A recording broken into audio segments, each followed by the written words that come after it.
lá na América Latina. Depois de décadas de paz, não só tudo indica que vai haver um conflito armado aqui do nosso lado, no nosso continente, como também o nosso país, o Brasil, vai se envolver nesse conflito. Vou explicar os detalhes para vocês, que já falei em outro vídeo, o início, né, do desdobramento desse conflito, dessa guerra, né, que está para acontecer aqui na América Latina, que deve ser iniciada por uma vontade imperialista da Venezuela, que quer invadir outro país, e o Brasil já está se posicionando no sentido de se envolver nesse conflito, de se envolver, tem relações diplomáticas com os dois países e quer se envolver nesse conflito, que já acende o alerta vermelho para o resto do mundo. Não bastasse a guerra, a invasão contra o país pacífico da Rússia contra a Ucrânia, não bastasse os ataques terroristas do Hamas, né, que agora começam a soltar reféns inocentes, bebês, crianças, idosos, mulheres, enquanto Israel é obrigado a soltar para poder ter os seus cidadãos de volta. Israel é obrigado a soltar, não é gente inocente não, não é gente que está sendo feita de refém por Israel. Israel não está fazendo ninguém de refém. Israel está com pessoas que cometeram crimes, atentados terroristas, gente que esfaqueou judeus, gente que tentou explodir bomba dentro de Israel. É esses que estão de Israel, porque quando você vê pela imprensa parece que está tendo uma negociação simétrica ali, né? Não, tá aqui, Israel pegou uns inocentes aqui da faixa de Gaza, né? O Hamas pegou ali os inocentes de Israel, agora eles estão num cessar-fogo para negociar inocente. Não tem nada de negociar inocente, não. Inocente quem foi sequestrado, civis que foram sequestrados pelo Hamas, grupo terrorista antissemita.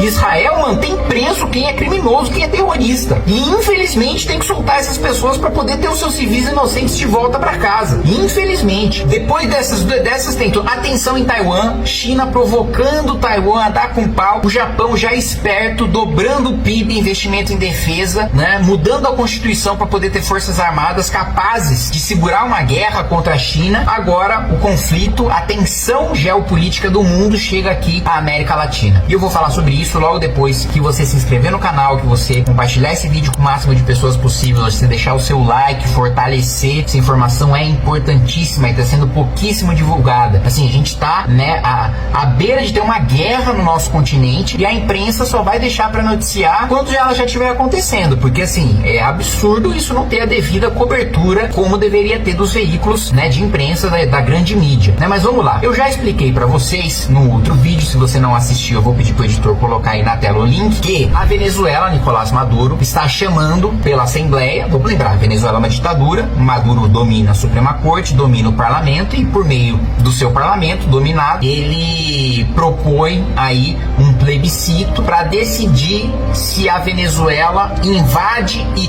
toma território da Guiana ou não. Ele já sabe que vai ter maciço apoio popular pelo histórico que a Venezuela tem com essa parcela da Guiana e por toda a propaganda também que vai ser feita pelo governo, e também pelo fato de que plebiscitos e eleições de maneira geral na Venezuela não estão valendo de nada, né? A gente sabe bem como é que as coisas funcionam, uma ditadura afinal de contas. A Guiana foi pedir apoio internacional, então ingressou, salvo engano, aí na Corte de Haia, né, para pedir que a sua soberania, o seu território, o seu povo fosse protegido e reconhecido como legítimo. E as manifestações, o julgamento está acontecendo desde 2018, mas esquentou agora porque a Venezuela chamou esse plebiscito. E o que acontece é que a Venezuela, apesar do sentido do julgamento da corte tudo indicar, os ventos sopram para que a corte entenda que a Guiana não pode ser invadida e não tem o dever de entregar território nenhum para a Venezuela. Esse é o encaminhamento, né? Esse é o rumo que o julgamento está tomando. A Venezuela tem participado desse julgamento, mas paradoxalmente, de maneira contraditória até, a Venezuela diz que não reconhece, né? E diz que não reconhece a jurisdição da corte para julgar esse caso, ou seja, não reconhece o direito que a corte tem de ditar o direito. direito de dizer quem de fato tem direito àquele território da Guiana e quem não tem. Então, apesar de participar, apesar de ser parte e de apresentar argumentos no julgamento, vendo que vai ser derrotado, a Venezuela já se antecipa e diz: olha, eu não reconheço a validade de qualquer decisão a ser tomada por essa corte. E aí o que vai acontecer depois do plebiscito, meus amigos? Guerra. O que vai acontecer é guerra. A Venezuela vai invadir a Guiana. Tudo está se encaminhando para isso. E me assusta, ninguém tá falando disso. Aliás, me assusta a quantidade de coisas que eu falo aqui nesse canal de relevância nacional que não reverberam, que não repercutem, que veículos de imprensa, comentaristas, outros políticos não falam.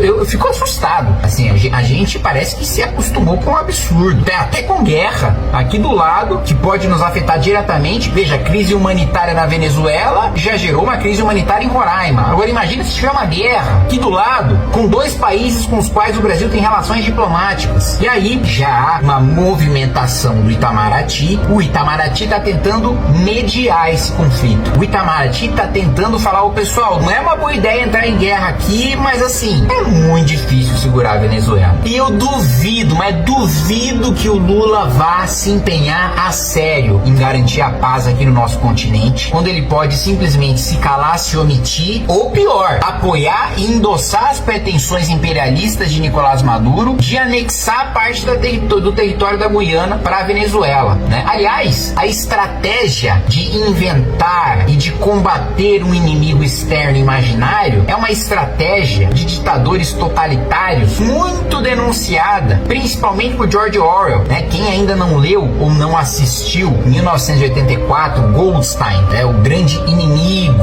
né, do regime, o culpado por tudo que acontece, né? Da mesma maneira como na Guerra Fria as esquerdas, e aliás até hoje tem esquerda que tá congelada na Guerra Fria, lá tá igual o Capitão América, lá congelado na Guerra Fria até hoje, né? E que diz que o grande vilão é o imperialismo americano. Não, os países de esquerda, Cuba não se desenvolve por causa do embargo americano, a Venezuela não se desenvolve por causa do embargo americano, né? Ainda estão presos nesse discurso, né? Pelo amor de Deus, já caiu literalmente, fisicamente, esse discurso caiu junto com um muro lá na Alemanha.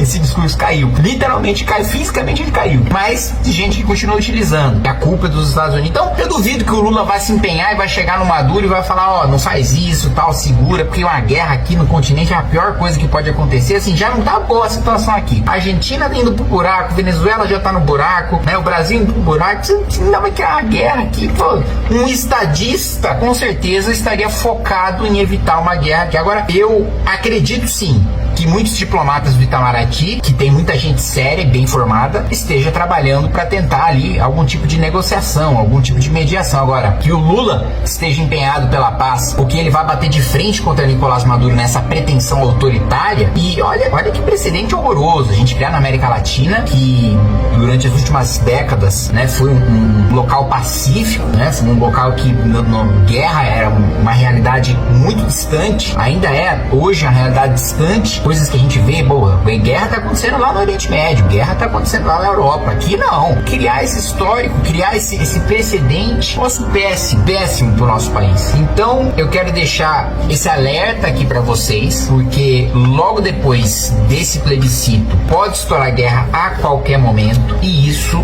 meus amigos, você não tem a menor dúvida de que vai respingar no Brasil. E mais uma vez, vamos ter que lidar com crise humanitária, ou vai ter nosso dinheiro indo pra lá e pra cá, ou sim, na pior, isso eu ainda acho que não vai acontecer, né? E peço a Deus para que não aconteça, mas na pior das hipóteses, a gente ter gente nossa, jovens nossos nas Forças Armadas envolvidos no meio dessa briga que nem é nossa, nem deve se envolver, a não ser no esforço de evitar com que aconteça. Bom, é isso aí, meus amigos, um abraço, até mais.